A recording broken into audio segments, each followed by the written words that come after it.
Welcome to the Restaurant Marketing Podcast, presented by AppetizingSites.com.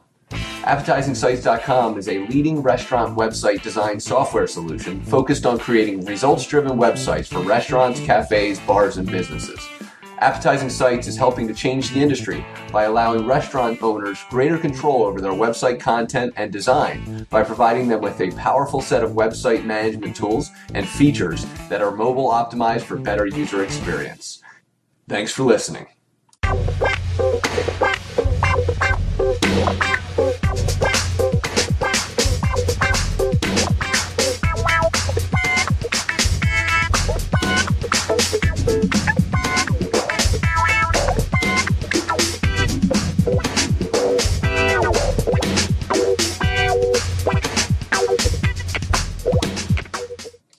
Hey everybody, my name is Adam Roseland. I run a restaurant marketing company called AppetizingSites.com.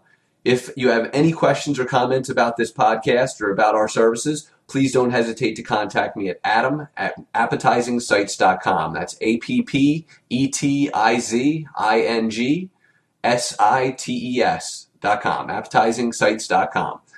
So, with the first podcast, what I wanted to talk about a little bit is restaurant marketing tips for 2013. I have a number of different tips here listed that I want to go over with you, 14 in total, and hopefully this will help you with a little bit better focus on how to market your business moving forward online.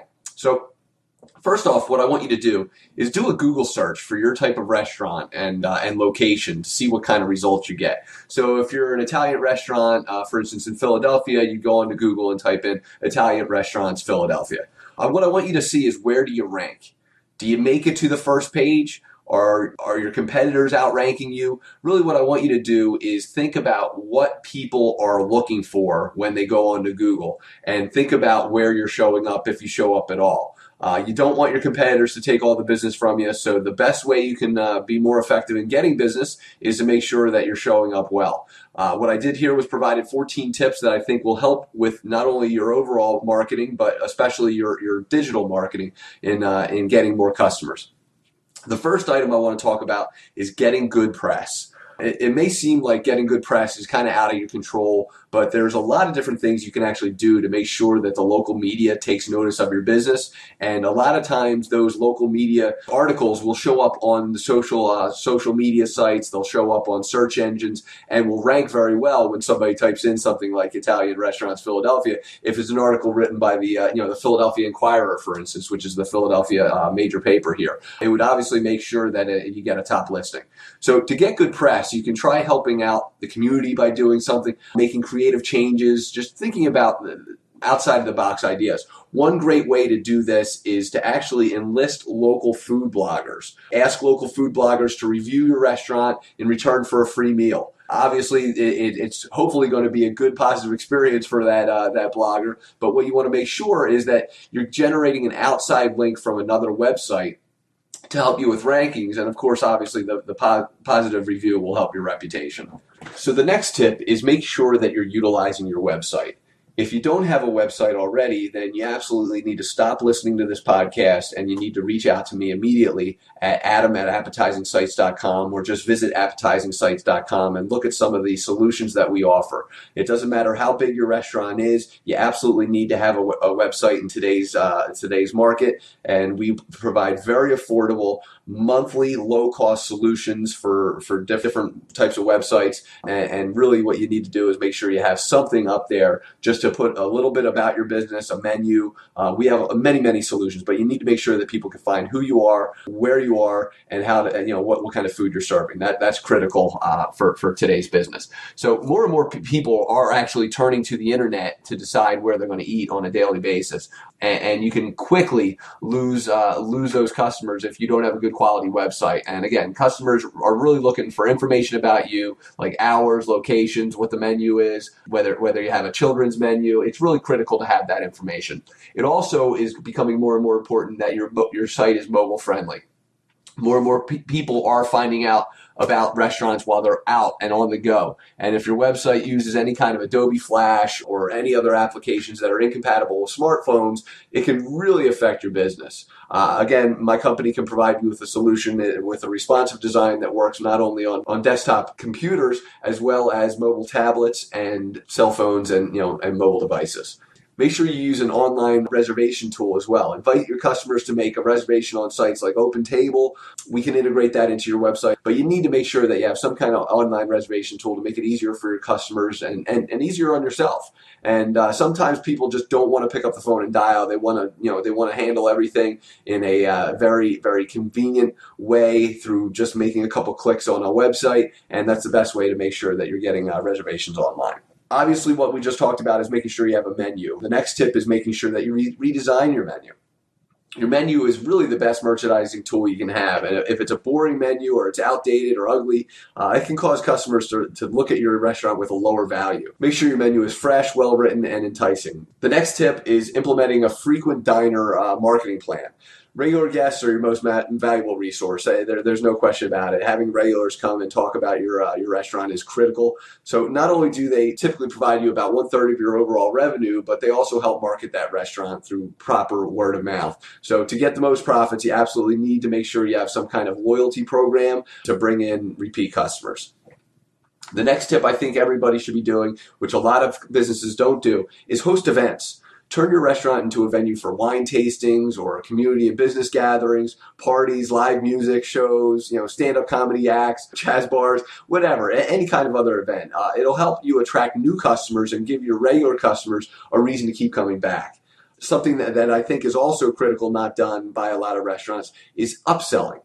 Increasing your average check size is absolutely critical to a restaurant. It's one of the smartest ways to improve your profits. By teaching your servers or cashiers to read the customer and suggest like an appropriate side dish, drink, or dessert can really make an impact on the bottom line, and you'll increase your sales and improve your customer experience. People want to be taken care of. They want to have people that know them well enough. And rather than just saying, "Are we going to have some coffee tonight?" make sure that you're selling your desserts, or make sure that you're recommending appropriate side dishes, or recommending a great wine that goes well with an entree. Market your takeout and delivery service is the next tip. If you don't have a takeout or delivery service, that's fine, but a takeout or delivery service can do a lot of good for your bottom line, but it won't do any good if people don't know about it. So you need to make sure that you're using flyers, you're making sure your website talks about it, and make sure that you have takeout and delivery menus that market these services. Really critical for increasing bottom line. A new feature that a lot of restaurants are starting to do now, it's an old actual feature for marketing. It's promoting through email. When compared with direct marketing, email marketing is faster and more efficient. It saves paper, it reduces marketing expenses, and it's more likely to convert to a sale. The best way to grow this your business is grow your email database. If you compare to direct marketing, you can really start to promote through newsletters, through social media, on your website, inside your restaurant, and all you need to do is give somebody an incentive to sign up to your email database. The next tip is commit yourself to going green and your restaurant to going green. This is tip number 9. Implementing eco-friendly practices will help your profits by lowering utility costs, and it'll give you an edge over the competition right off the jump.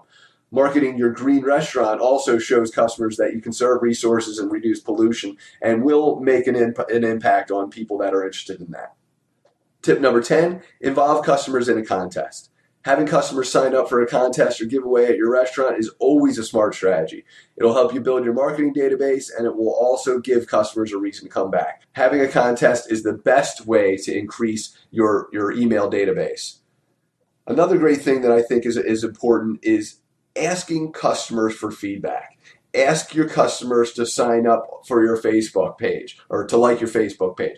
Ask your customers to sign up for your email database. Just ask. If you're asking your regulars and loyal fans offline to like you on Facebook, follow you on Twitter and Pinterest, and help spread the word, send an email, call people that you have a good relationship with, walk right up to their table and ask them if they're enjoying what they do or enjoying the experience. Tell them that you're enjoying what you do, and find out what they love about your restaurant and spread the word. Once you have people ready to spread the word, get a social media presence. Tip number 12, strengthen your word of mouth marketing with an interesting, interactive social media presence. It gives you the ability to engage your customers 365 days a year, and it represents your brand well and enlists customers to share their stories. That you can't put a price tag on. But again, make sure you provide them with your customers and followers with enough incentive to pay attention. Giving patrons incentive to follow you on social media channels or come into your restaurant is critical, and the key is to make it simple for them to do. If you constantly put up the restaurant specials on Facebook, for instance, your fans are going to lose interest. Mix it up. Don't be afraid to have some fun with it, and be part of the local community. Get involved. One of the last tips that I'm going to talk about before the final one is monitoring review sites. Number 13. You'll live and die on your reputation. I don't have to tell you that. So pay close attention to what people are talking about your restaurant online. So review sites. This is where your offline visitors can tell the online world what's going on with your restaurant. Hopefully it's a positive experience, but it also gives you an opportunity to thank visitors for positive reviews and respond to any negative reviews respectfully and hopefully appropriately. And the final thing that I recommend you do is if once you have your website up and chugging around and it's generating a lot of traffic, engage in local SEO practices. Websites aren't just for big companies. Now more than ever, small businesses are realizing that the importance of having a good quality website is critical, and implementing an internet marketing strategy like we just talked about is very, very important. About 72% of all searches are related to a search for local content these days, and you should be 100% sure that your website is going to show up for searches relevant to your restaurant.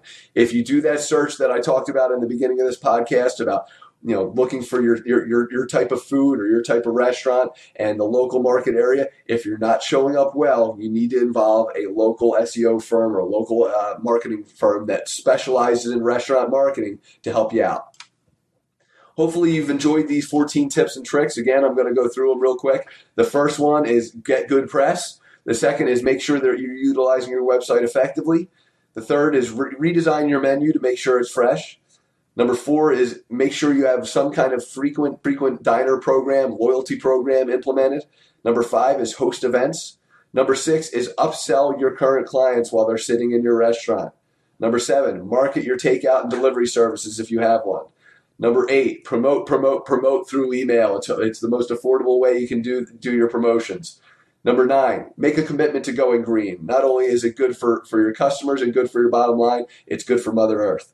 Number 10, involve customers in a contest. This is the best way to try and get them to be incentivized, come back to your restaurant. And most importantly, they're going to want to be involved in promoting your business if you have a good quality contest. Number 11, just ask. Ask people to do the things you want them to do. And nothing more powerful than asking somebody to like you or to come back again. Number 12, make sure your social media presence is there, first of all, and make sure it's a strong one. Number 13, monitor review sites. Make sure that you're following up on positive and negative reviews. And finally, number 14, engage in local SEO practices. Make sure that people are able to find you when searching for your business. Hope you enjoyed this podcast. This will be the first of many. Again, my name is Adam Roseland, and I work with AppetizingSites.com, and we would love to help you out with any kind of marketing solutions that you need. So don't hesitate to contact me at adam@AppetizingSites.com. You can visit our site and check out our blog as well and leave any kind of comments there. And I would love to have any reviews of this podcast. And if you enjoyed it or didn't like it or topics you'd like to discuss, you can go ahead and leave your feedback on iTunes. And again, thank you for your time today. This has been the Restaurant Marketing Podcast with your host, Adam Roseland. Thank you for listening. Okay.